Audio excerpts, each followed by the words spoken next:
আজ আপনাদের দেখাবো হাফিজ আলী টেলিকমে আপনারা কীভাবে টাকা অ্যাড করবেন। প্রথমে আমরা অ্যাপসে ঢুকবো।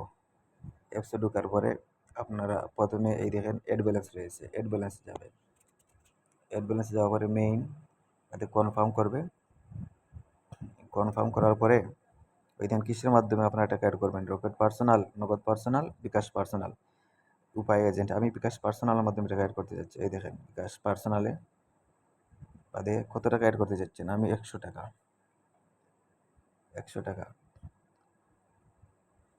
এই দেখেন, এই যে এখানে একটা নম্বর রয়েছে, সেটা আপনি কপি করবেন। এই দেখেন আমি কপি করলাম। কপি করার পরে আমি বিকাশের মাধ্যমে টাকা অ্যাড করতে যাচ্ছি, বিকাশে গেলাম। বিকাশে আমি প্রথমে বিকাশে ঢুকবো।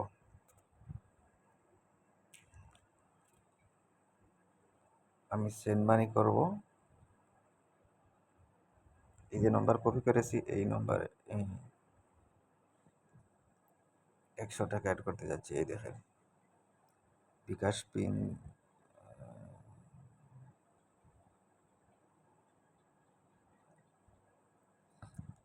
এই দেখেন এখানে একটা ট্রানজ্যাকশন আইডি রয়েছে, ট্রানজ্যাকশন আইডি, সেটা আপনি কপি করবেন। এই ট্রানজ্যাকশন আইডি আমি কপি করলাম। এই দেখেন, এই দেখেন কপি হয়ে গেছে, কপি হয়েছে, লেখা উঠে গেছে।